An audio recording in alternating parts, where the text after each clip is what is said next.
What's the most you made on an ASIN? Like 15 grand. Kind of sourcing tips you give without giving away any alpha, obviously, but like kind of what made you the change for you to find a lot of stuff? Because I feel like you're pretty good at sourcing now compared to anyone I know, really. $9 an ounce, and when I was selling it, it was close to like 30 an ounce. You never hear that perspective. I think people talk about Amazon being saturated or Amazon's not saturated. It's like that's like really not even the argument. If it started sooner, I think I would have hit $1 million last year, but as it was, I hit like 800. And like, see, the big thing is you shouldn't have a max ROI. That drives me absolutely insane. Like, if you buy a shoe for $20 and there's one seller at $115 and you put an offer to sell it at 65 because that's 40% ROI or whatever, like, they should kick you off the platform. Like, to take the buy box from 50 all the way up to, I think at the high it was like 110. Example, say I could do 6 hours a week and make 100K. But to make 120K, I think people want to put their own personal spin on things. Then it takes the humility to just be like, I know nothing. I'm a moron at this. Like, tell me everything you know, and I'll do it all, and then I'll filter the stuff that I like best. You know? Yeah, see, it's where I get lost. You weren't going to ask me that. I wouldn't be here if I knew that was.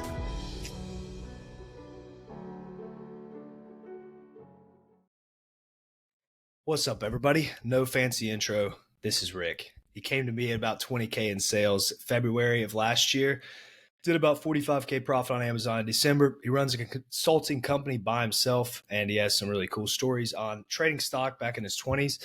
And really, the whole reason I wanted to have him on today was kind of to compare that back to what he originally did with the stocks and how much I think it's relatively similar today, especially because he talked about the margin getting squeezed and how the margin kind of gets squeezed in this business from certain things, but we'll get into that kind of stuff. A bunch of cool stuff coming. But how you doing today, Rick?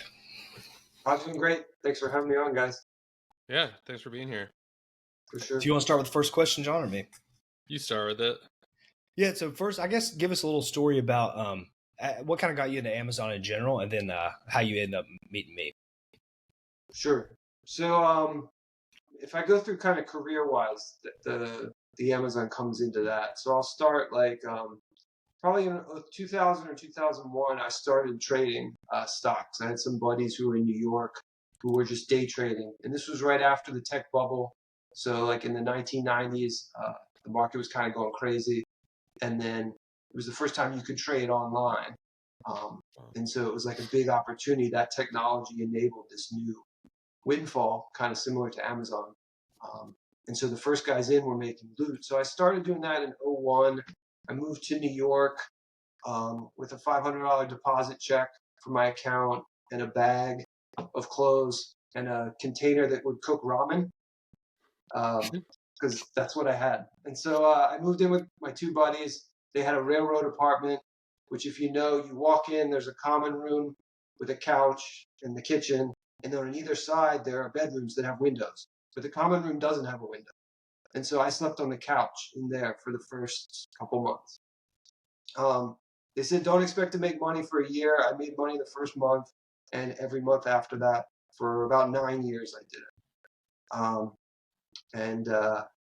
Around 2009, so post-financial crisis, 2008 was crazy to trade. I mean, it was that 100-year flood of like, it was basically a crash, stock market crash.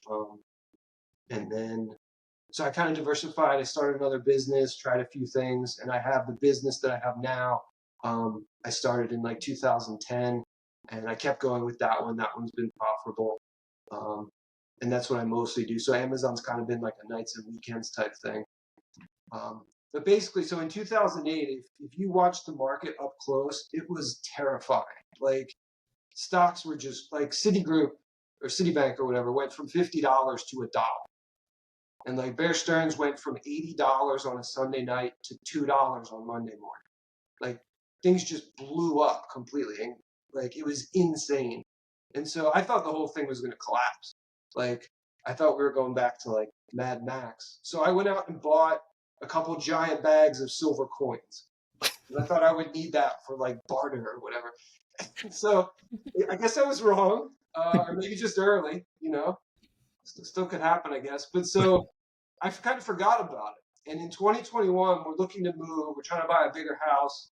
And so we need to sort of get all the liquid cash we can together. And I go to my storage unit and I see these giant bags of silver coins. And I'm like, dang, like we kind of need a house more than we need like insurance against Armageddon. So like I should probably go sell these. So I go to this broker and I'm like, how much will you give me for the silver? And he gives me a quote. And I'm like, I was like, if I go and sell these on eBay, I can actually get like 25K more than that. I was like, what's up? And he's like, yeah, but then you got to go sell it on eBay. And I was like, all right. So I thought about it for a couple of days and I was like, I don't golf. I don't really party. Like I could find a couple hours a week to like do this. And worst case scenario, it doesn't work. I'll just take it back to him, and take the bad price. So I started selling it on eBay. And I think without that, I never would have gotten to Amazon because like I didn't know the difference between UPS and USPS. Like, what do you know about e-com if you're not in it? And so I started selling the silver. It's going, and then 9 months later, I run out of silver, and I'm like, all right, what do I do now? Like, that was good money while it lasted. And so I dabbled with the idea of like trying to buy it wholesale and flip it, but there's just no velocity to it. And watching eBay videos, I had started watching Amazon videos because there's a lot of like that crossover. And eventually I watched enough where I was like, I don't really think there's a difference between buying 20 bucks of silver, selling it for 40 and keeping 8 after commissions, and buying a $20 Adidas shirt from Target, selling it for 40 and keeping 8. Like, it's kind of the same game. So yeah, I opened an Amazon account and started from there. So how much did you pay for this silver, and then how much did you end up getting for it, and then like what was the profit? I think I bought it when silver was like $9 an ounce, and when I was selling it, it was close to like 30 an ounce. Wow, Not bad. okay. Wow. Yeah, like that's the one thing I did buy at the low in 2008. Like everything cratered, so probably should have bought a house, but thanks. It's a cooler story though to have bags of silver. Yeah, that is This it. I story. don't even think I've heard that story. I didn't know you started with the silver. I remember you told me that one time, but I didn't know that's how you got into the whole thing. That's pretty cool. Yeah. There's actually the My First Million guys interviewed Tony Robbins, and he's coming out with a book on money.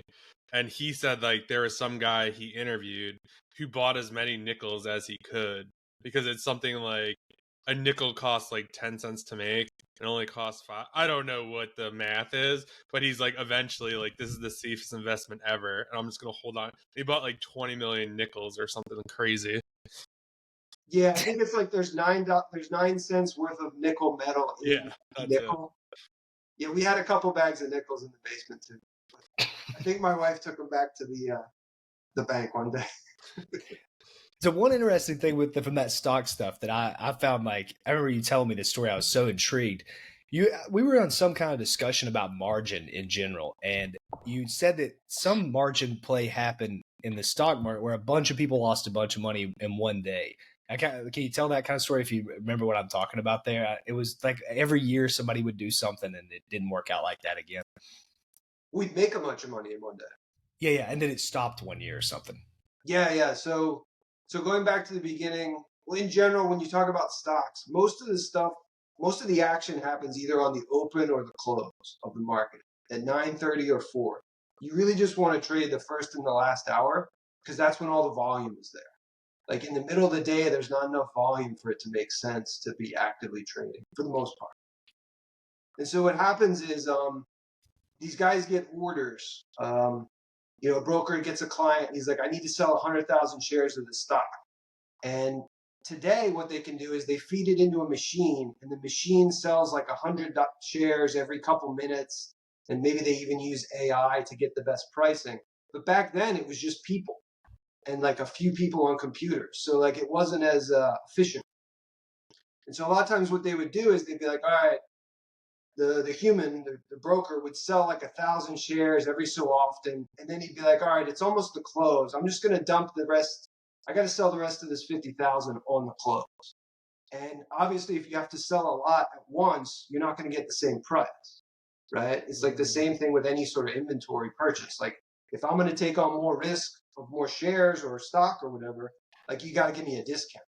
And so when they would go to flood the market with a ton of stock in one time, the price would gap down because, right, let's say the stock's trading 50 and the guy's like, look, I need to sell like a whole hour's worth of inventory. What will you give me? And it's like, oh, not $49.90. Like you got to give me, because how am I going to dump that stock out once you sell it to me? Like it's going to take longer for me to distribute that out eventually. So I'll pay you 49, and maybe somebody says 49.10. So they aggregate those orders and the price gaps down, but that gap down is artificial. It's only because that one guy had to blow out his shares. The next morning it should open back up where it was, right? So he makes the 90 cents. Yeah. Hopefully later on, or even more. Right. Or, well, sometimes what happens is the guy will advertise. So what used to happen is they would advertise, look, I got 50,000 to sell on the close.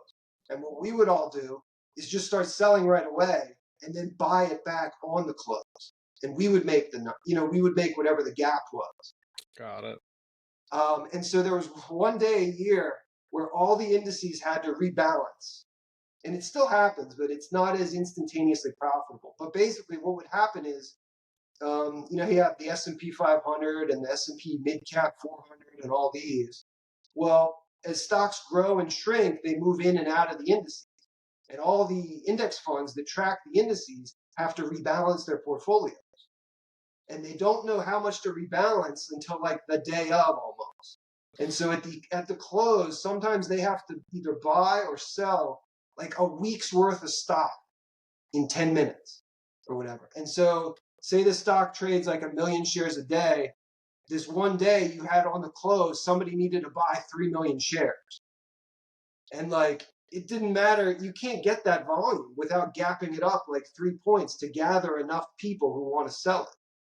So this one day it happened. I should say 2 years before it happened, and we were all set up for it. And my computer crashed. And everybody on the desk made 50, 80K on the close. I made 0. Oh, God. So my phone didn't last the rest of the day. But that was annoying. So then the next year, it actually didn't really work either. And we're like, this sucks. Like the gaps weren't that much. People had kind of front run it. And we're like, maybe the trade's over. So the next year, something happened with the calendar where there were a couple things that were happening that day. It wasn't just this rebalance. It was like another. And we were like, oh my gosh, this could be good. And so we size up, we do the thing, and everything gaps. It went nuts. And everybody on the desk made 6 figures in 5 minutes. One guy on the other office made over $1 million on the close. Wow. I think he must. So you size up with your shares. I think he must have bought 40 million worth of stock or something just for those 10 minutes and then flipped it at 401 or whatever. So it's tremendous risk. I mean, if something had happened in that time period, he would have been obliterated. But it was short enough of a time that like they were willing to loan the money and the odds were there to take the trade. So, and then the next year it went back to almost nothing. And you can still play it in a way, but that instantaneous close where you get the gap, like all the computers have kind of eaten up that edge, and like it's kind of just a dud. Yeah, that's interesting. What's the most you ever made on one of those? Or can you say? It was that day. It was 6 figures, honestly. Jeez, in one trade. That's crazy. I guess when you were like getting out of it, what got you? What was the moment? I think you may have told me this before. What's the moment like you had to leave, or did the firm shut down? You were with the firm, right? Oh, trading? Yeah. So after the financial, one thing too, similar to trading in Amazon, is when you're operating as an independent entity with no lobby, none of the rule changes will be good for you. Like, there's always somebody bribing whoever's in charge to make things better for them. And if you're just out on your own, like, it'll never be good when these changes come. And so basically people were lobbying exchanges to change this rule, change that rule. And eventually they changed one in 2009 that was just like catastrophic. And I saw the margins just dipping, and I was like, this is not going to be worth my time in like 3 years. Like, it'd be like similar if Nike went to Amazon. It's like, no one can sell Nike anymore. Like it sucks Exactly. for all the sellers, and like we really have nothing we could do about it. And Amazon's probably be like, oh well, we don't sell it anyway, so who cares? Exactly. Yeah. I think you've said that exact same thing to me before. I think Rick has told me that before. Like, what happens if they just shut down like a certain brand? It's like, yes, I guess that's to tie all this in together. Well, what do you kind of see out of the Amazon thing? I guess paying attention to last year and us talking. Do you see some similarities with that kind of stuff happening? Because I know there's tons of rule changes all the time. There's tons of different crackdowns on different things. How similar does it play into that type of thing? I think it's super similar. I think margins will just shrink. I mean, they can't go negative, and they probably can't go to zero, but they're going to keep drifting lower, I would say. And you'll just weed out different people who say this isn't worth my time. I'm going to go somewhere else. But there's always going to be some 19-year-old kid who doesn't have a high cost of living who's going to be like, oh my gosh, 6% margins on $1 million in sales, sign me up, you know. Whereas like I'm going to be like, yeah, take it. I'm done. Like that's not worth my risk or my time, maybe. And you never hear that perspective. I think people talk about Amazon being saturated, or Amazon's not saturated. It's like that's like really not even the argument. It's just that we're playing an arbitrage play and it's getting squeezed because that's what happens when you bring a ton of people into the arbitrage market, and then inflation happens as well. So the cost of goods go up in general. It's like I think that's what's happening. It's not that it's saturated or not. It's not as simple and black and white as that. It's just it's going to get squeezed, and the margins have gone down. I mean, I remember running like a 20% margin business, not knowing what I was doing back in 2020. I mean, that's just like the nature of how it goes. So yeah, I find that kind of interesting.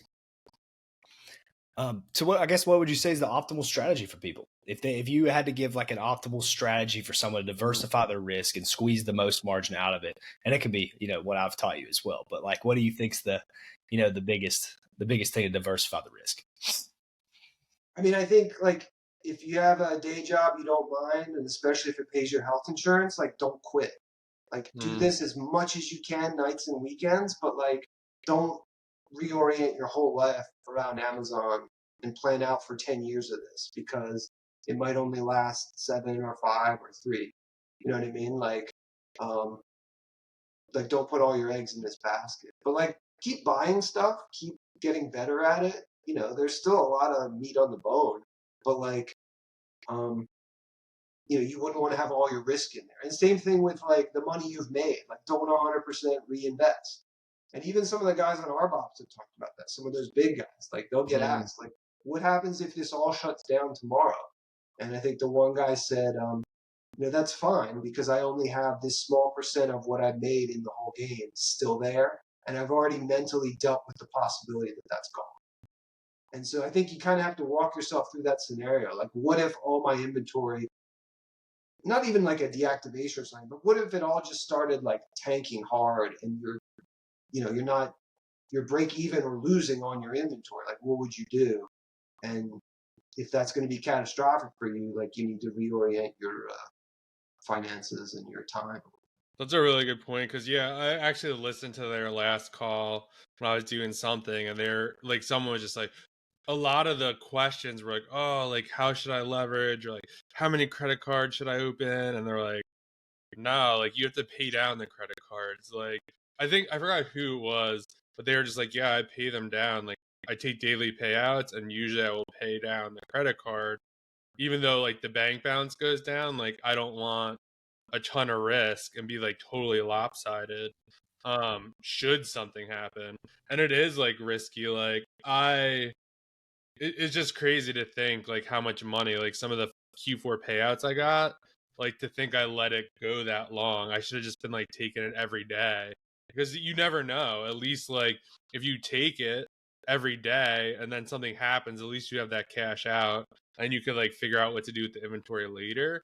But I've always from the beginning, since I do this like kind of full time, I have some other stuff going on, I take out every month. Like I take out a certain amount, like just because it doesn't make any sense to leave it all in there. So I take out what I need. Every month is the same amount. And then if there's extra, I usually just leave it in there and then just kind of go base by base. But yeah, I think like leverage, I think is a really, you probably know just from like stock, it could be really easy to think you're making money and then like some trader does something stupid, and then you lose all your money, and then it closes, and you're like, shit. Yeah. Yeah, it's almost like I think looking at Amazon in general, just shifting your mind to make it kind of like an investment vehicle instead of a business. Like this whole Chad scaling thing that everybody talks about, I'm like, that's kind of like the worst way ever to look at this, because it's really weird to dump in tons of capital and tons of debt into something with zero equity. That seems backwards. If you look at Amazon almost like an investment vehicle, a bit different than if you look at it as, this is my ticket to freedom. I think that would keep a lot more people safe too, and collect more money, because you just are playing with less risk if you look at it that way. Yeah, for sure. Yeah. And like, yeah, scared money don't make money. Like if you quit school or your job to do this, like it's a whole different game. And I don't think people appreciate that like psychologically.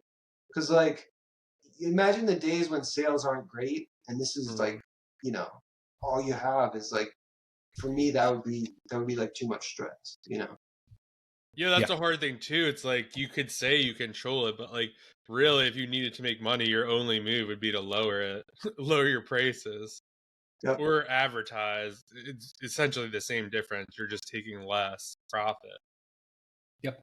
It's so funny how the similarities with this and like investing really is. And I'd never even thought about it like that until I met you, because mainly what it was keep a charts, just going over keep a charts and recognizing patterns. And the one thing you said to me once, just placing things in little buckets, like where you can see a keep a chart and just immediately know what bucket it's in, if it's a good bucket or a bad bucket. The same type of thing is like investing, seeing a stock chart and things like that. So yeah, it's very, very similar, I guess, in that way. So what does your Amazon business look like, and kind of do you have VAs, or how much, or you can talk about it as little as much as you want? Yeah, for sure. I mean, it's just me. I have no VAs. I prep it all myself. I have some help with my family. Nice. But I signed up for a prep center last year. I sent them a couple shipments. It's just hard with how I do things to really trust it to that. Just I like to have control over when I send stuff in, and like just the speed. And I know Drew, we would buy a lot of the same stuff, and my stuff would get checked in, or my stuff would sell before yours was even checked in sometimes.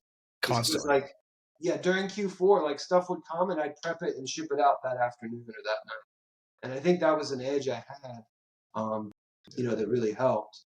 But yeah, so it's just me, and I guess that's what I'm trying to figure out now. I'm kind of in an intermediate stage of like, do I keep it in here? Do I grow it? And in terms of last year, the numbers, I mean, I started with Drew in February. So the buys we didn't start till March. If we'd started sooner, I think I would have hit 1 million last year. But as it was, I hit like 800 at like 16% net profits. Wow, that's awesome. When you say that, when people are listening to this, that is not like, oh, I think I made 15 or 16%. You were like meticulous about the numbers to a point where you'd ask me, I'm like, dude, I don't pay that much attention, but you're like spot on with everything and underestimating usually what your stuff is, right? Yeah. Yeah. And so, but like, if I'd known those were the margins, I don't think I ever would have started. Like, the videos I saw in the beginning, everybody was talking about 40% ROI and this and that. And it took me a little to realize ROI is not margin. Why would you ever talk about ROI? Like, the numbers you look at are your sales. You apply margins to sales, not ROI. It makes no sense unless you're selling a course, I guess. Yeah. Yeah, I think, well, I mean, I don't think people know today I see people on Twitter saying they're running a 40% ROI. And I'm like, or running like a 15% ROI or like a whatever 30% margin. I'm like, dude, if you're getting a 30% margin, that means that you're selling for like 80% ROI. There's no shot you're doing that. Yeah, I mean, maybe on paper, but then when you account like lost inventory, return, like all that kind of stuff, like that number dwindles so bad. Like if I look at my inventory labs, my account just sent like the final numbers for the year, and it's just like, wow, like those inventory lab numbers do not match at all. Like the December one was off by almost, I think it was like $8,000. It was $8,000 less than what inventory lab was saying. I don't put my expenses into inventory lab, so like that makes more sense. But it was just like, wow, like it was nowhere close to what it was predicting. And especially at like in December, when you look at that number, it was so much higher. But then once it factors in returns and kind of all that other stuff and those final payouts, then it's like, oh, okay, like this is the real number. Yeah. It's like a whole psyop, really, the whole ROI. The whole marketing angle of turning your inventory over 30% per month or every 45 days is just like complete bullshit. Like that is just not even close to what it is. If it was like that, like if that was actually the case, we would all be millionaires like all the time because your money would compound so fast. But clearly, it doesn't really happen like that. That whole angle is just weird to me because it's just not the reality. But it does sell well, so I get that part of it. Yeah, so your strategy with stuff, I know you go super wide on your stuff, like in general. I don't think you're very deep on anything. So what's kind of your reason for that? Was it, I don't know if I told you necessarily to do that or not, but why have you kind of taken that route instead of going more deep on stuff? I guess lack of confidence initially, um, but also I think something people don't talk about is there is some advantage to being small and being nimble. Like if you have 1 or 2 units of an item, let's say it's selling for 100, and there's 10 other sellers, so you're not really getting rotation. Maybe you could drop it to 90 or 85, blow out your unit. You're still profitable probably, and then you move on. If you've got 20 of those, you can't drop it to 90 or 85. Even if you make a sale, you just tanked your own. Like you got to wait it out. And no matter what, you're still, if you have more stock than other sellers, you're going to be on that listing longer than they are. So you like need to care about the price of the listing. You can't be as aggressive, and you might get stuck. And that was my biggest thing. I didn't want to get stuck with inventory. Obviously, it hurt me on the good buys to not have as much stock, but for my mental framework, that makes sense for me to not, because the pain of getting stuck in things and like having to pay the storage fees and all that stuff, like that just didn't make sense to me.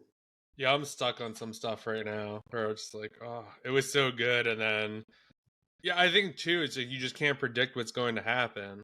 Just kind of like look at like if you're trading like Budweiser, everything's going great, and then like that marketing thing happens, like it's out of your control. Like that could have been your best holding, but it's just like, well, didn't see that happening. And like some of the stuff I was on, like everyone kind of like caught on, and then Amazon lost a bunch of it, got caught in transfer, and now it's just like slowly trickling out. But at this point, I'm just going to sit on it because it is good margin. It's going to take me longer to sell. So it doesn't make sense for me to like take a loss on it. I'll just keep it and let it sell out in the next month or two.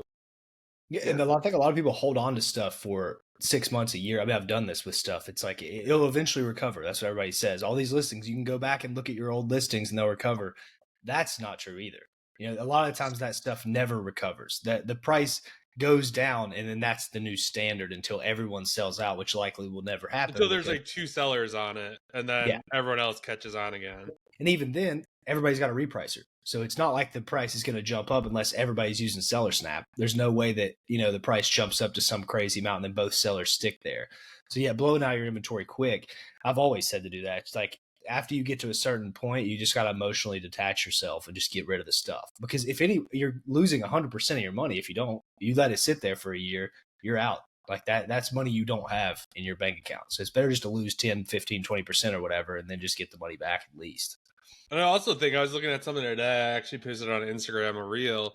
It was like the keep it chart. It was like it normally sold for like 32 when there was like 5 sellers on it. It drops to 2. It jumps to 45. It stayed there for like 60 days.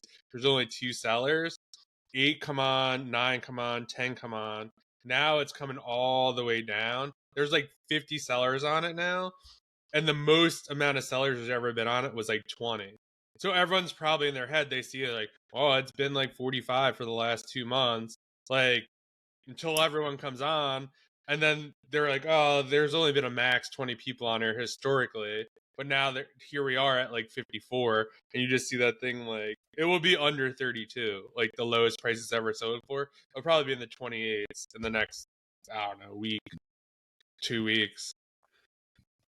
So another thing, what about your, I know you're talking about, you are into the whole people marketing this a weird way. What do you shoot for with the ROI? Like if you had to set a standard, and I know I gave you a play a while ago where you were making like $1 profit or something, and then I think you probably aren't doing that anymore, I would say. And you did stick with it though. So what was your mindset behind, okay, this play's good enough to stick with it? You know, the whole general rule of what you're looking for when you're sourcing. Okay. I mean, it's shoes and clothing, so probably like 60, 80, 100% ROI probably. Yeah, which is high from what people say. But like after it costs $2 a shoe to ship them in sometimes, or $1 to $2 to ship them in. The storage fees add up on them. I mean, once you do like inventory lab, or I do seller board actually, and you see all those storage fees too, like that's important to look at because that's every month it's sitting there. That's draining your profits too. So yeah, I look at like 60, 80 plus ROI. I also mostly look at like the dollar amount too. Like it's got to be at least 15, 20, 25 bucks. Since I'm calculating it myself, that's a big factor. But the price, one I think important thing is the price you pay only matters up until the point where you click buy the item. After that, the price you paid it doesn't matter at all. The market is what tells you what it's worth. And I think people mess that up all the time. And the big thing is you shouldn't have a max ROI. That drives me absolutely insane. Like if you buy a shoe for $20 and there's one seller at $115 and you put an offer to sell it at $65 because that's 40% ROI or whatever, like it should kick you off the platform. Like that's the dumbest thing I've ever heard. Like match 115 or go 105. But like why would you artificially cut your winners? Because that's the number one rule in trading is let your winners ride, cut your losers. It does not matter what you paid for it. You don't know it's not a $100 shoe. Who cares? Throw it out there for a week. The clock hasn't even started on your storage fees. Like, why would you do that? And I think people see these tweets and videos where they're like, if you turn over your inventory every 7 days, you can live with a 4% margin. Look how it grows. And it's like, yeah, I'm a human. Like, I need to live my life. I'm not going to like prep, 20 hours a day. Like, I want a real margin. Like, what are you doing? And it works the flip too. So like, say you buy an item and you're trying to sell it, call it the same item, let's say you buy it for 40 and you're trying to sell 100. And when you go, there's when you bought it, there was one guy at 100. By the time it gets checked in, there's two sellers with 10,000 reviews each, and they're both offering it at 65, and they both have like 9 months worth of stock. Guess what? That's now a $65 shoe. Like, it doesn't matter what you paid. It doesn't matter. I wouldn't even look back at my buy cost. I know to price it now, maybe at 65. Maybe I try to pull them up to 80. See, maybe, you can give them a week to bring their price up. Maybe that was just their initial mistake. But if they're sitting there for days and weeks at that price, that's the price. And that's what you have to compete with. And I think people do the flip. The one where there's no offers, they sell for their 40% ROI. And the one that they should be dumping for even, they try to hold for 40% off. And you lose on both ends. Like, it's just not good strategy. There were a couple of things this Q4 that I was selling during the year. Let's just say it was like $50 or whatever. And I shared it with a friend. And I was looking at the Keep It chart. And I had a max price set. Because like sometimes it will get like a pricing error. And then sometimes those are really hard to get the buy box back if you go like way too high. And he was getting 80. And I was like, I texted him. I was like, are you really getting 80? He's like, yeah. We were able to take the buy box from 50 all the way up to, I think at the high, it was like 110. There's only 3 of us on the listing. And someone was sticking at 60. Like, what the hell is this bozo doing? Like, bring it up. And we were able to do that until about like 10 people got on the listing. And then it was hard to get in stock, but we brought it. We were consistently getting, I think, 89. And every once in a while we could get a sale, I think, for like 110 was like the high. And it was just like, wow, like I would just had no idea. I think he actually said it by mistake and his repricer took it up there. And then we kind of figured it out that way because it was something that was so ridiculous. We were paying, I don't know, like $20 for it or something. It made no sense to like think to price it that high and Keepa had nothing on it to suggest it would even get that high. But I mean, who knows? It was crazy. Yeah, I guess another thing. What do you think took you from the 20K in sales in February to doing like well, I think it was 50K nearly in profit in December, which is like ridiculous if you really think about how much margin you probably had on the 20K, and then you probably had a higher margin on the 140 because you kept such a good track of everything. But what's the big difference, I guess, there? I think a lot of it's confidence. Like when you have, we did the coaching sessions, the mentorship. Like when you have confidence in what you're buying, it helps you buy more and to be more aggressive. But also like the experimentation, like seeing enough Keepa charts and enough of a product, it gives you more. You can buy more. Like people say, it's not all in the Keepa and the seller ramp. Like things happen that doesn't always get tracked, and like once you see that a few times, you can use those patterns and sort of size up more into things that you think are worthwhile. If that makes sense.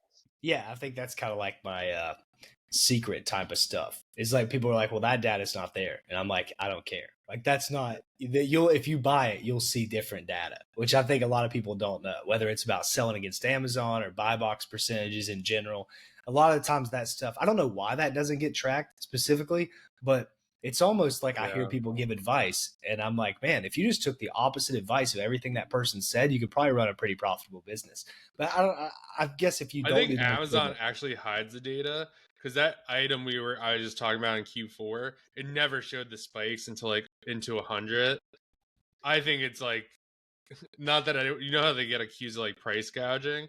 I don't think they want like Keepa to have the data where someone could go and be like, oh, well, see, you got it up here. Like someone would literally have to have a screenshot at that moment of getting it or whatever. So I don't know. That could be total conspiracy. But that'd be my thought on that. Yeah, no, I definitely see that. Like that stuff happens. I don't know why it doesn't get like registered in the back end, I guess. What's one thing or a couple things you do to kind of, because I think a lot of people struggle with this, is like keep track of your numbers like so well, or kind of have that really dialed in, and kind of what are you looking at daily, monthly to know that you really are hitting these metrics and like your profit's your profit? I mean, I got a bookkeeper earlier this year. I've been fighting that for a while. I mean, that's a big expense. It $500 is a month, but I think once you hit a certain level, you got to do that. And so seeing that opens your eyes too, to see all the fixed expenses finally come in, because I don't put those in seller board either. But I think that was probably the biggest thing. I mean, I keep Excel sheets with everything else. That's probably all I do there. You pay attention to the shipments a lot, though. I remember you always asking me stuff about like, what happened here? Well, what should I do about this? And I'm usually just like, ignore it, man. There's nothing you can do. But yeah, you really just keeping track of kind of everything that's happening all the time, which is a big RBOPS type of thing of like where it's at in the whole thing, and make sure it didn't get lost, that type of thing. And you're hands on with your inventory, so I'm sure that's a little bit easier. Yeah, I mean, they've been better about checking stuff in. I remember last year I was doing like once a week, I'd have to submit a bunch of receipts to claim stuff, but it's only been like maybe once every 2 months in the last couple months. So there hasn't been as much stuff go missing. Yeah, I just had a shipment that everything is missing right now. It's like 5K worth of stuff, so it's never fun. Yeah, but I guess that's another part of the low margin stuff is you like literally can't afford that stuff to happen because that's your profit going out the window. I've really realized that. I mean, I've lost some big shipments too. And then if you go wide on your stuff, you're submitting 25 receipts or whatever it is. And then they're not even really invoices. They're just receipts. And you have to have like a meticulous system if you're scaling up. I really don't know.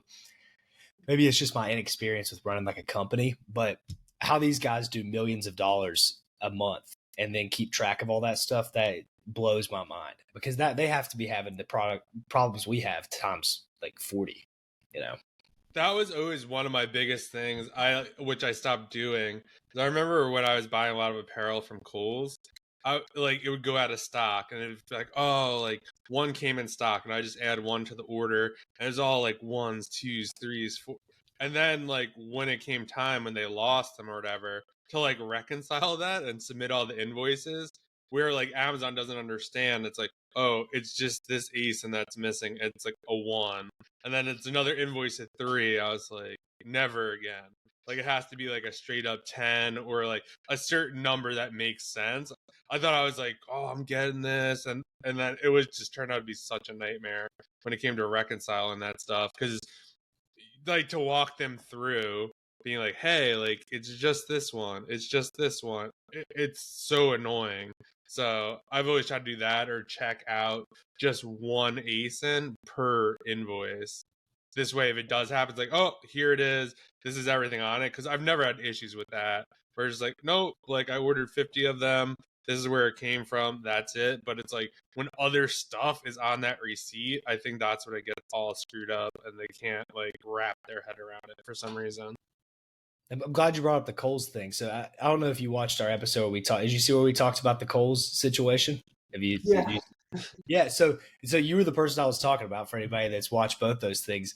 And to preface, Rick's also very smart and very good at math. And I would like to think I am too. And we sat here like 12-year-olds for probably an hour one day, and we brought somebody else into the call. They probably confused us more. We were looking at Kohl's financial numbers. We were looking at a bunch of different stuff that day. But what you think? Was I spot on with what I was saying there? Or did you? Because I think you had a little bit of a different interpretation of how you can kind of do it, I guess. Yeah, I mean, I think there's a lot of ways you could interpret it, and the net money is always the same. It's just a matter of when you apply it and where you apply it. But I don't know. Some people had really complicated spreadsheets, like to try to figure it out. Yeah. Yeah, it's weird to me. And it's like, where's your profit? That was the whole thing. Of like, is it in your Kohl's cash? Is that where your profit's at? Because that seems a little weird if that's the case. Yeah, that's one way to look at it. Is to be like, yeah, all the profits in Kohl's cash. I buy stuff with that. It's zero cost, right? That's part of the game. So if you lose that, you lose all your profit. Yeah. And then how do you ever cash out, right? You just buy stuff for your house, right? I guess. Yeah. Like, I don't know. What else you got, John? So do you use Kohl's Cash then, or no? Less than I used to. Okay. I'm just interested to see how you would apply it, or are you just taking like using it as a bonus? I would just apply it against all the stuff I bought, because you get 20% plus 5%, so that's 25%. I would just apply a 20% discount to everything, including the stuff I didn't buy with Kohl's Cash. Oh, okay, got it. You take the extra 5 from the other pieces and apply it over. Yeah, see, it's where I get lost. You weren't going to ask me about that. I wouldn't be here if I knew that was coming. No. I mean, you don't do it a lot anyways, because I don't really preach it, obviously, at all. I'm like, This is very complicated. And it doesn't really make a difference if people know it or not, because it's just hard to understand, I think, unless they're shooting whatever. But I've definitely lost a lot of Kohl's Cash, so I kind of just stopped. Yeah. So I guess another thing, what's kind of your end game for the Amazon thing? I think we've talked about this a little bit, but like, what do you think the exit plan is for all of it? And when do you think it's like not worth it for you anymore? Or when you're going to scale it up? What's the goal kind of for the future? Yeah, that's where I'm now trying to figure that out. So like I said, last year was 800K, 16% margin. The thing is, if I tried to double it, the next 800K, I can't prep myself. I got to send it to a prep center. So that knocks it down to maybe, assuming I can find just as profitable stuff, it's 12% now, plus whatever headaches are coming. I'm trying to figure out if it makes sense. I think what I'll probably do is just try to coast where I am and see how few hours I can put into it to make the same amount. Because I think people, once you do the initial piece and you scale up and everything, I think people need to spend more time like figuring out where they want it to be and what really makes sense. So like as a cartoonish example, say I could do 6 hours a week and make 100K. But to make 120K, I would need to do 40 hours a week. Like that obviously makes no sense. But like I feel like a lot of people make leaps like that just because they're trying to grow. I need to get bigger. But it's like you got to grow smart. And I mean, I did this with my other business too. And this is probably where everybody starts with business. If you ask them their goal, it's like to make as much money as you can, right? Especially if you're 19 or whatever, jumping on Amazon. Like you just want to make as much as you can, but once you start analyzing, the whole 80-20 rule comes in. You realize like not all the dollars are the same ease of making, and like some of it probably doesn't make sense. So I remember And again, it's why you should get a bookkeeper as soon as you can and like really drill into the numbers. Because with my other business, I scaled it crazy one year, and I was like, and part of it's just a game, right? Like it's a video game. You want to see how high you can get your high score. But I looked at the numbers at the end of the year, and all the new business I had added and all the extra work it took to get that, what I made compared to like what I would have made with half the effort, it was like not that much more. And I was like, this makes no sense. Like, these are hard dollars to make. They're a headache. They require a lot more work. Like, I'm just going to do the stuff that's really easy, pick up that easy money, and use the rest of my time somewhere else. And so that might be what it ends up with Amazon is if I try to scale and the headaches multiply and compound, just scale it back to the minimum time and then take that easy money. You know, your best ASINs, the easiest ones to prep, the lowest return ones, whatever it is. You know what I mean? Yep, 100%. Yeah, and do you work 6 hours a week now on it? Is that what your average is? I mean, this month. Yeah. Well, not like Q4. Yeah, an average. What do you think you're putting into it per week? I'd have to run it. I mean, Q4 was a lot of time.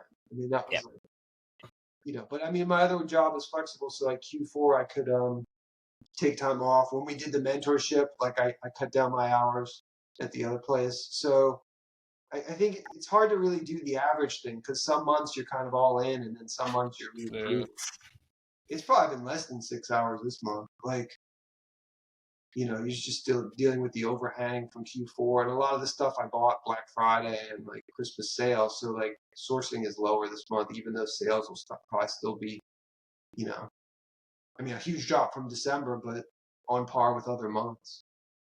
Yeah, January is always kind of like the toughest month to kind of stomach because unless you bought like a ton of inventory in like November, December in hopes to like carry it over, you're facing like a ton of debt, number one. But number two, I remember feeling like this last year. It's like, oh my God, it's over. It's like, no, it's just like, I remember being so mad, like trying to hit spend goal in January last year, only to find like you're trying to force it. It just makes no sense. Like I had an amazing Q4, like just enjoy that, buy what makes sense right now, and then kind of, I don't know, February is kind of the same, and then March it kind of rolls in again. It starts to get good, and then just kind of go from there. Yeah. What are some of the biggest headaches you have in your business right now? Prep's probably the biggest headache, but I mean, it's tax-free, so like I'm not saving. I wouldn't save that money by sending it. True. So that's part of why I keep doing it. That's probably the biggest thing. No sourcing bottleneck? Yeah, I guess what kind of sourcing tips do you give without giving away any alpha, obviously, but like kind of what made you the change for you to find a lot of stuff? Because I feel like you're pretty good at sourcing now compared to anyone I know, really. I mean, sourcing is tough. I think my strategy is to get like as good as you can in your niche, in your brand, in your category, whatever. And if you're going to try something new, you really have to budget a lot of time and effort and runway to make profits before anything materializes, because you got to be good at this to make money. Like if I dove into Legos or Squishmallows or something, like I would be smoked for like 4 months. And I might not even like it because there's some people who do those full time. Like, you know, you kind of got to pick and choose what you're going to do. Like, do I think I could source Legos? Like, probably if I really put the time in. But, like, is that an efficient place to be? Like, and so I'm kind of doing those calculations before I go into anything. But I think when you start, the important thing is to buy all kinds of stuff. They used to talk about in trading, like, before you start, you should paper trade, which is like where you write down where you would buy and sell. And that's actually useless because there's no emotions in it and there's no money on the line. So the best way to actually start trading is to buy 2 shares or whatever, because at least you're in it and you have to watch it and the number goes up a little bit. So it's the same thing with sourcing. And the guy Saul from the Buy Box, I think he posted it yesterday on Twitter. I'm not stealing his idea because I had this before, but he was like, you should just buy like 50 items. Who cares to keep a chart? And that way you're forced to watch how they sell. So I mean, I would probably look at some good keepers first, find the good ones, and then buy. But just buy stuff and to see like what actually happens, because then you can figure out like, oh, this category was a pain. I thought I would get sales, but it's dominated by these two guys, and now I know that, you know. But when you just put a bookmark it and say on it and say, oh, I'll come back to this later and I'll see what would have happened. One, you're not going to do that. Like, Yeah, definitely not. it just doesn't happen. And two, you don't really know what would have happened because it depends where you would have put your price. And like we said, sometimes things sell or things happen that aren't revealed. So go really wide, and then also like lots of different places to buy from. Like in this, the thing with all this is it's going to be a long way till you make money, and you're going to just be putting in a ton of time. But it's the right way if you want to learn to source. And what a lot of the courses I think sell are these like quick hits, like socks, Lula bags, Stanleys, and like you can get bars really fast, but you won't actually learn how to source. And the minute that supply gets cut off, you're back to zero. And it's what's even worse is now you're 6 months in and you think you know how to source. Yeah. So then you probably panic and buy a bunch of bad shit, and then you're like, oh, then you're really screwed. Yeah, and so it's like you can't force it. You have to go really slowly. And I'll give a story, because again, whenever I say this is moronic or whatever, like I was that moronic. Like I made all the mistakes in the beginning. And I think, Drew, I think I told you some of this one, but it was like after we had started, I found this site and I found all these ASINs. Like it was ridiculous, this sale. And I was like, oh my gosh, they were like 100% ROI.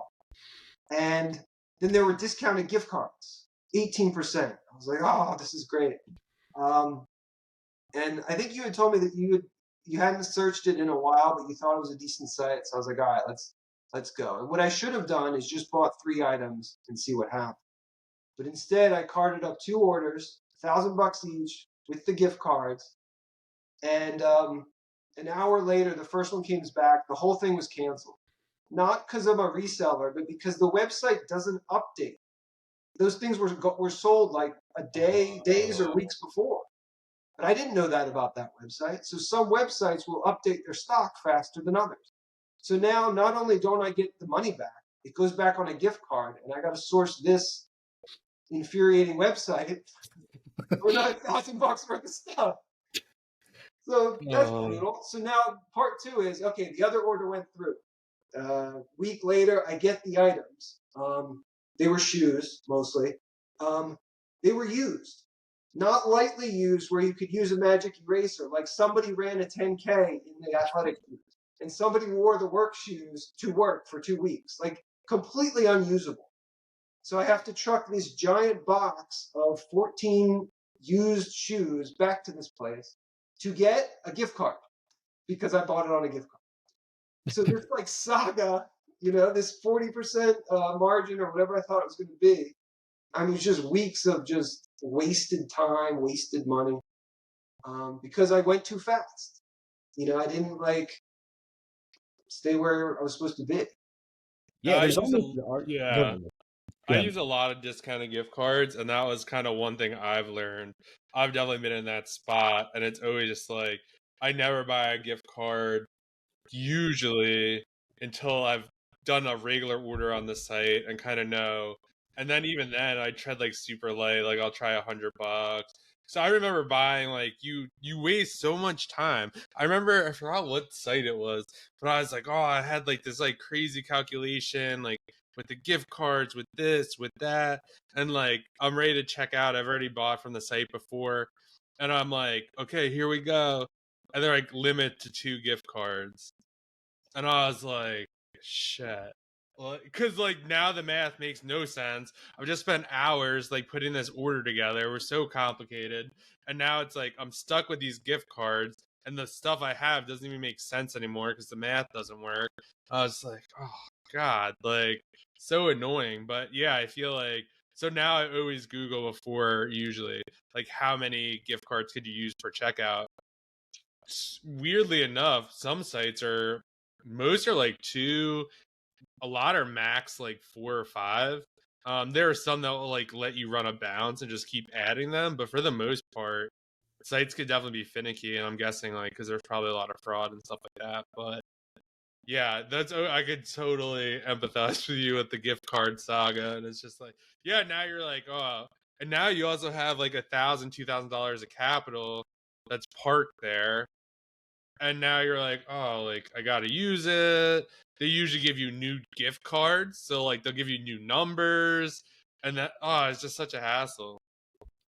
For some reason, I never got into that. I think I did one gift card. I ever had a similar experience, not even as extreme as you guys, but I'm so like lazy, like work smarter, not harder type of thing, that I was just like, well, I'm never ever doing that again. I'll miss out on the 3% extra margin or whatever. Like, there's just no point. The hassle just makes me like I'm just done for the day. If I had to do all that stuff, I'd just give up on it. So yeah, I don't think a lot of people talk about it. I don't think it's worth 3%. Like, I need at least 5 to like 10 to even consider it. Most of mine are like, yeah, between 5 and 8. Some you get up to like 15, 16. This is on like legit sites. This isn't like some weirdo on Telegram kind of stuff. This is like legit. But yeah, for 3%, like I don't care. Oh, if you spend $100,000, like I just don't care. It makes the checkout much more complicated too. Yeah, it kind of goes back to this Most thing about cases. you're talking about your money per time, like how hard are the dollars to get. I like that kind of, yeah. I think a lot of people looked at it that way. Kind of everything in this business, you know, how much time and how much mental energy you're putting into certain dollars you're getting. And you should probably analyze that to see if it's even worth it. Yeah, I think, yeah, you definitely have to look at that too, because if you're going to buy 5 units, you're going to make $3 on each unit. That's $15. You're going to spend 15 minutes checking. It just doesn't make any sense. There's another thing I'm kind of interested in. We can kind of go wherever with this, but the whole ecosystem, I think, of the social media and the whole influencer thing. I think, yeah, you tell me lots of interesting takes on that thing. How have you seen that kind of evolve, and what's your whole thought on kind of all this stuff that's always slung around, and your advice on navigating the very treacherous waters of the Amazon influencers? There's a lot to that. I mean, I think a general rule for business is the more someone's selling you, the less you want the product. Like, and that's how I found you. Was like, you weren't advertising the course. It was like, I messaged you and I was like, I want to talk to you. Like, what type of money can I give you for your time? You know what I mean? And the more reluctant the person is, the more valuable their time probably is, and the more you should want to work with them. And so, like, these guys that are spamming Twitter and like, my poor money Twitter, like it used to be like this, but like they killed it, and it's almost like unreadable. And I think these guys read 48 Laws of Power and made a couple $1,000s selling socks, and they're ready to just, buy a yacht or something. It doesn't. It's like it's scammy, and there's probably not a lot of info there. Like you could almost use that as like an indicator, like an inverse indicator. Like the more someone's spamming Twitter, the less valuable their stuff is. Because if you could make loot, you'd be out there making loot, not selling stuff. So that kind of probably tells you where they are. Yeah, if you're a guy that runs a program, that's the truth as well. I remember when I started opening the mentorship for the first time, I didn't know anything about running programs or doing sales. I'll get people on a 15-minute Discord call where I didn't even see their face, and then I wouldn't even try to sell you there. I'd go, yeah, just take as much time as you want. And everybody would buy because they're like, oh, this guy doesn't even care. And I didn't. I was like, I don't need it. I'm just trying to help people and make extra money. So it works out like that. I think you just hit me up out of nowhere, probably. You're just like, yeah, you seem like you know what you're talking about. Can I give you whatever amount of money? And yeah. And yeah, those people are going to put more time into it too. I mean, I did 2 calls a week with you. I guarantee we talked over 100 hours last year on Zoom. There's so many hours of talk because you knew that I wasn't promoting a bunch of stuff. And it's like, I'll just ask this guy his opinion. I've said that on one of our previous ones. Like, instead of looking out for somebody big, if you really want to learn about any industry, just message some guy that's killing it and be like, how much can I pay you to just help me? And he's probably going to put more time into it because he wants a friend too. Like you're building a relationship there. You're not just another cog in the system. Yeah, for sure. I mean, that was our strategy with private label. Like everyone who was, like if you bought like this thing, like you could have made $1,000, or don't buy this, make it yourself, like, or whatever. or all those scammy Instagram things. Like we like went with someone who maybe posted what like 10 times on Instagram, or Twitter rather. But it seemed like he knew what he was talking about. Then we set up a call with him, and it's like, okay, like yeah, this guy knows what he's talking about. So yeah, it's always interesting to kind of see that stuff. And then I think it's a hard, I don't know, angle. It's like because you have to sell it, but you also have to like I feel like you could sell it by just being, hey, this is how much money I'm making, and that's easy to do.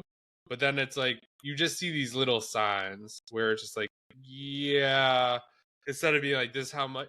A lot of it's like, oh, this is how much I made last Q4. It's like, well, like how much did you make this Q4? Like I don't care about last Q4. Like what like just kind of like stuff like that. But like most people, like sometimes my girlfriend will get into these like little things because I'll be like, it's so obvious that like you're not going to get a 20% off gift card. She's like, it's not obvious to everyone. Like if you don't know the game, or I'm just like, oh, you can't ship a Prime thing, a case of Prime for $7. Like I don't know anything about the post office. Like if I went and they said it's $7, or I went and said it's $30, like I'd have no idea. But I think it's weird that it's only $7, maybe, but like I don't know. So I see both ends of the spectrum, I guess. Yeah, well, that constant selling and pushing is you're marketing to the lowest common denominator, right? I mean, you're trying to get the person in that honestly has no clue. And I think, weren't you the one that told me the story about how people would pay a certain amount to learn how to trade at a place you worked, and it was like the saddest thing to see, like these people. Yeah, so tell that, because this is like there's so many things that line up. Like this is a crazy one, because this happens today 100% in all these like online business things. Yeah, so part of the trading game was people wanted to learn how to trade, and they would always, not always, but a couple times people would ask me, and I'd be like, no, like it's not worth my time. Like I'll give you $300 for an hour, $400, whatever. And I'm like, no, like I make $2,000 off the open. If I have to sit here and explain things to you, I'll probably lose money because I'm gonna be distracted, and like it just makes no sense. And two, like I'm not sure what I like. It's just not teachable at the way this is. Like, but what would happen is some guy 3 seats down from me who wasn't making money trading would bring this guy in and have him pay him $300 an hour. And I would confront him and be like, why are you doing that? Like, you're scamming that guy. You don't know how to trade either. And he's like, well, I'm just trying to help him out. I'm like, no, it's a scam, dude. And so, like, this was part of trading, was like, there would be some guys, maybe they used to make money and now they don't, or maybe they never made money. But there was a scheme where you could bring people in and you would take a piece of their commissions in exchange for teaching them, which is a decent system. I mean, it never really worked in practice, but what it ended up happening, we never did that because we were just making too much money trading. So it was like this side thing. Well, I should correct that. We tried it.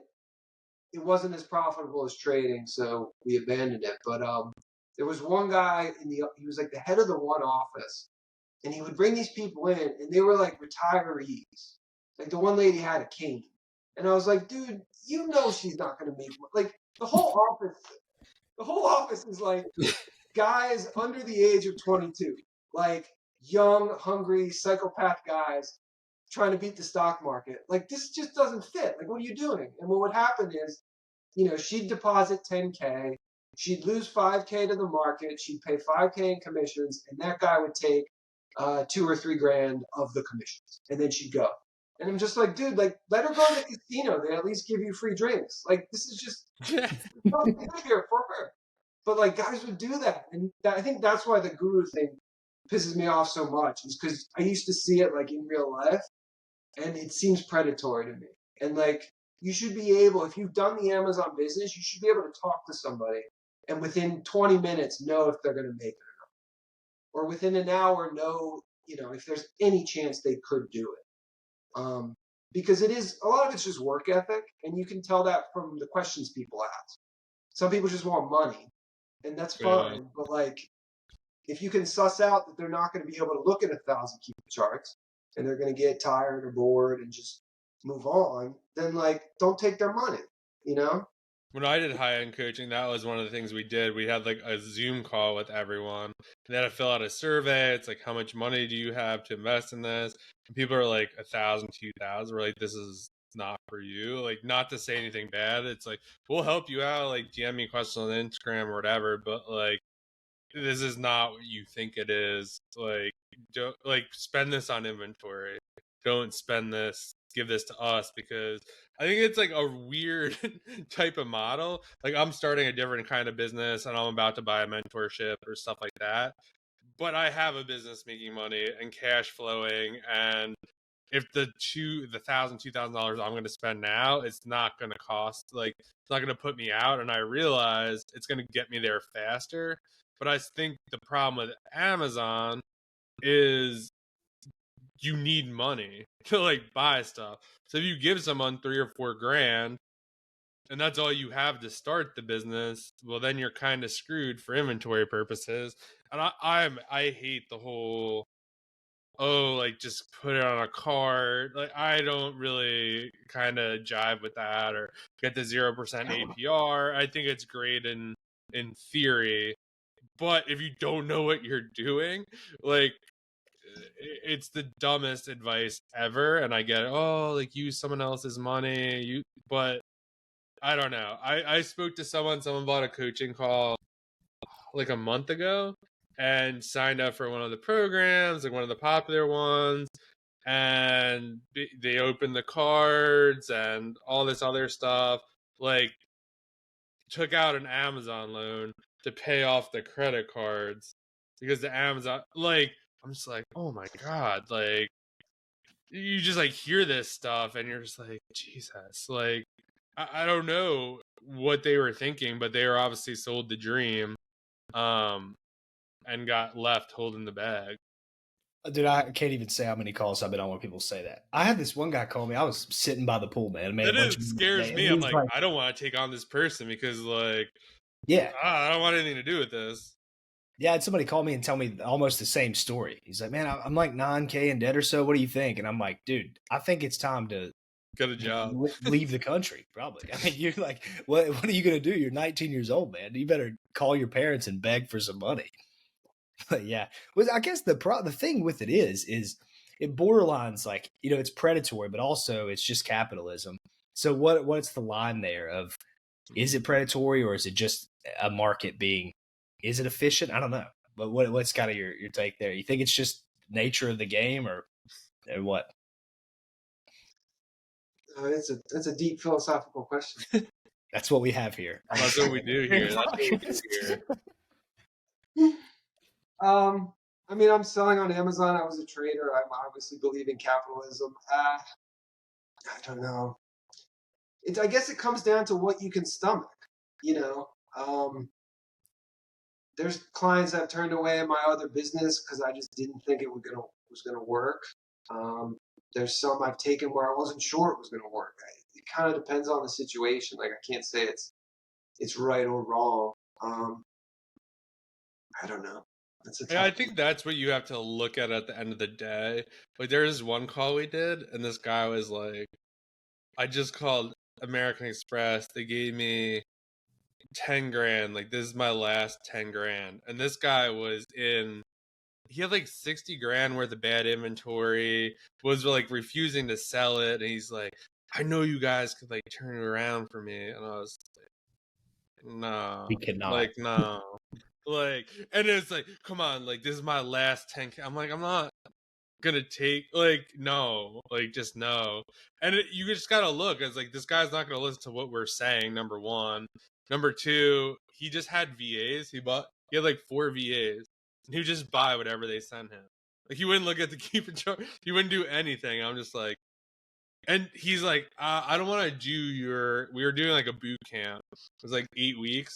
It's like, I don't need the boot camp. Like, I'm more advanced. Like, I need one-on-one. I was like, bro, like, you're not even qualified for the boot camp. Like, you need to go back to like YouTube and get some training, because like you're like, I don't even know what level you're on, but I couldn't just like stomach that to be like, oh, like, his last 10 grand, and like, just no.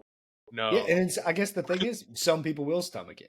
So that's like where it plays a part. It's like, I guess you are missing out, but to me, I feel like it's all not that I'm believing in some karmic debt type of stuff to a large extent, but I do think that it all comes in ebbs and flows. And I think that you probably will be repaid for, things you do wrong like that largely.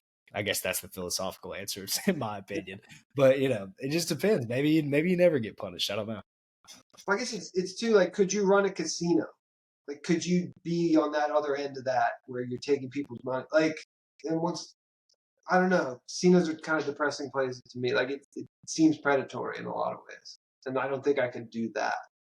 And like, when someone's coming into Amazon, they're potentially blowing up a ton of money on inventory. Like, this could cripple them financially, and they're putting it on credit cards. Like, it seems too much like that. You know what I mean? Whereas, like, if you're doing, like, personal training or life coaching or, like, any other thing, like, even if you don't think it's going to work, it might work, and, like, they're not going to be worse off, But it's their time. They're investing their time to try to get better or think differently. It's not like, oh, you give me 5, you go spend 20. I hope your 20 turns into 30. Kind of thing. And then, like, if it doesn't, like, you're kind of on the hook. I always, like, explain to people too, like, Amazon, I had this, I don't know, it just, like, came to me, but I almost think of it as, like, a poker game. Like, you put all these chips down, like, the cards are the ASINs, you look at the board, you figure out what you're, like, gonna put on each one, and then sometimes you're right, sometimes you're wrong, and then, God forbid something happens, like, the casinos just be like, thank you very much, like, you're suspended, like, submit your documents, and maybe we'll give you these chips back. And then you're just kind of like, ooh, and then you're done. Or hopefully you get you some chips back or whatever. But being out the game with the not having invoice and all this other stuff, it just got, like, real murky for me. The tough part too, as a person that does that stuff, because I've stopped doing it now, and I like, it's funny because it's like full circle. I've had so many people ask me, well, what does Rick do? Like, what does he do? And I go, all the shit I tell him to all the time. Like, that's like what he does. But it's not like results are typical for everybody. Like, that's what I try to tell people too. It's like, he is very smart and he puts in the hours where he needs to put in, and he's running other businesses. So it's like normal. But some people, I sometimes think, oh, this person's going to kill it. And then it's just like, what just happened? You just, like, imploded. But that's just the nature of it. And sometimes, is it right or wrong to take that type of person on? It's kind of impossible to really know. Yeah, I think you could tell a lot about a person too when you first talk to them, or they're like, when you first talk to some people, and I'm not saying there's anything wrong with that, but they're like, what about tactical arbitrage? Like, what about leads lists? It's like, okay, like, this person is, like, really searching for, like, shortcuts before, like, knowing the basics. Like, this probably isn't going to work out. But, like, yeah, it's like, what is Rick doing? Like, well, he's sourcing every day. He's sending stuff to Amazon regularly. Mastered a couple sites, and everyone's like, what about, like, all that tricky sourcing stuff? You're like, no, like, I guess there's some of that. Like, not really. It's just kind of doing the basics every day. Yep. I think people want to put their own personal spin on things. That it takes the humility to just be like, I know nothing. I'm a moron at this. Like, tell me everything you know, and I'll do it all, and then I'll filter the stuff that I like best. Like, people want to come with some knowledge and some of their own stuff. And I think on a lot of, this happens in my other business too, a lot of times you just need to kind of listen and do exactly what the person says, because they've got the method, and you're paying them to tell you the method. So, but yeah, some people, I don't know. But that's a huge. That's a very good point. But I think it's hard not to put your own personal, because you might see something you're like, well, I bet he doesn't see this, but it's like, it's not about individual things. It's like the overall thing that you're trying to learn here. Just follow what the person says.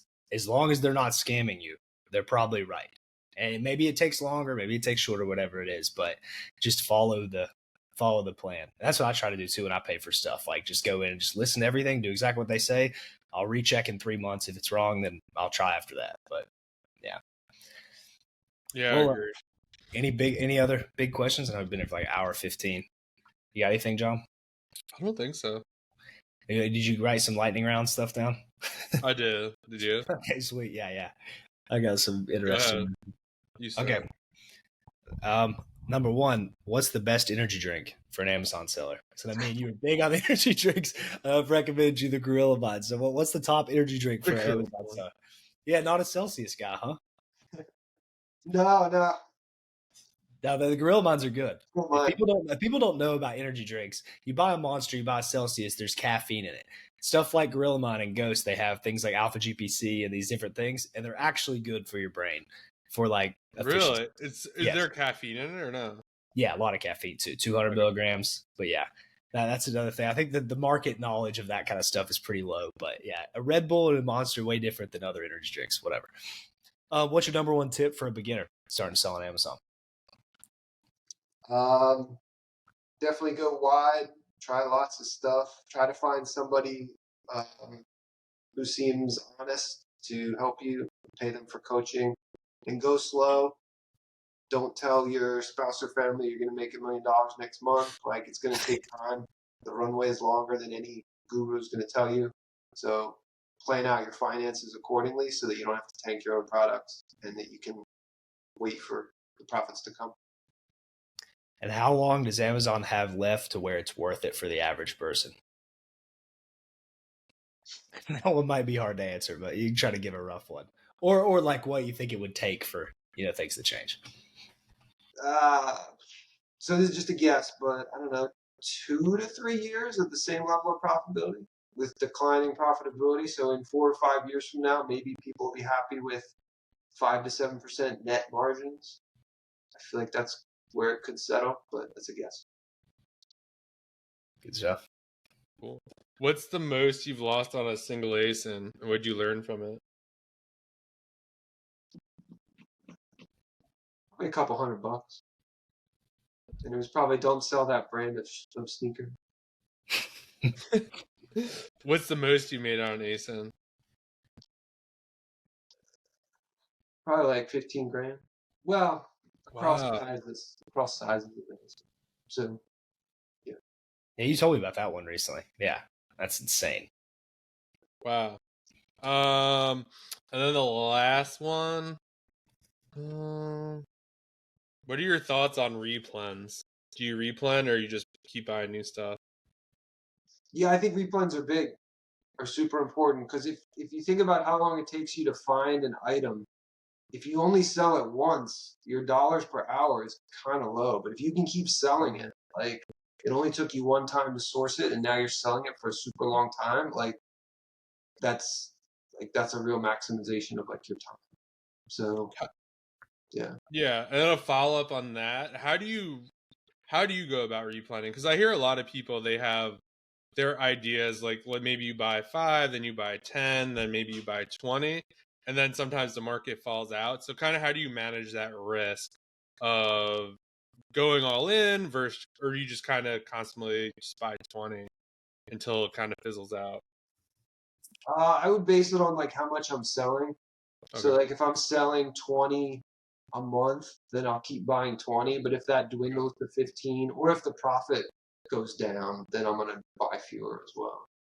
Smart. So basing it on those. I like that answer. Most people would be like, well, about 20, and then I'll buy 50, and then 200. And by the time the 200 check in, it's like bottomed out. But I always said it, like, if you, whatever you sold this, like in a week, multiply it by 4 to 6, and then just buy that many. Because that's 1 month or a month and a half if you don't know how many weeks are in a month. It's like very simple, but people try to make it very complex. That's like always how I've dealt with it. If I sell 5 in 1 week, okay, I'm going to buy 20 to 30. That's fine. But yeah, and I think that was so valuable as an Amazon. Yeah. That's the first time we've really talked about Amazon a lot in like for the whole podcast. Sure. But man, people listen to that, they're going to get some gems out of that. Do you have any parting words for the people? Yeah, go to Drew's Twitter, sign up for ArbOps through his link there. That should be the big thing to start with. They have, I want to say, dozens or hundreds of hours of calls. Like, listen to all those in the car, at the gym. Listen to them twice. Like, you want to listen to people who are knowing what they're talking about. And yeah, and if your company pays your health insurance, keep your job. It's expensive. Love it. Yeah, health insurance is expensive. One final thing too, I think there's a few things people can learn from how kind of quickly you did reach success in this business and kind of exploded up. Is one, we would do calls and you would rewatch them like over and over. And eventually it came to the point where I would delete everybody else's calls and just keep yours saved in Zoom because I knew you would end up rewatching them. and you would come back and talk about the previous call, or you would talk about something that went on a YouTube video or was said. Ingraining yourself in all that knowledge and like rewatching stuff, I feel like that's obvious, but it's not at all, because you're probably one of the only people I've ever seen actually do that. So rewatching stuff and trying to really break down where things are at, I think that's like vastly important. And just like not trying to go too crazy on your own spin on stuff, and just if you're paying for somebody's stuff, listen to them. So I think those are one last thing I have is I like kind of how you value your time. You're like, okay, if I were to double this business, I don't know if it's worth the extra profit, like based on how much time. Like, do I really want to spend 10 hours a week emailing the prep center saying, hey, like target said this was delivered, but you don't have it, or this or that? And like, I think a lot of people would just see a bigger orange bar and be like, oh, the business is doing better. But it's like, well, how much time did you spend? Like my trainer recently said to me, he was just like, well, if you PR and it usually took you an hour to do the workout, and then you do a PR and it took you an hour and a half, he's like, you didn't PR because you took an extra half hour of like rest or whatever else you're doing. And it just, I never thought of it like that. He's like, so you got to keep it compact and try to PR in that hour. Don't extend the time, because then you're just not working as efficiently. And I was like, I never really thought about it that way. For sure. Yeah. Makes sense. I have nothing to plug for Rick. He is he would like to be anonymous ghost. He just comes, drops gems for the people, and then leaves. But that'd be all. Subscribe, like, follow. We're on Apple Podcasts and Spotify. You can listen there as well. But peace. Thanks, Rick. Rick. Yep.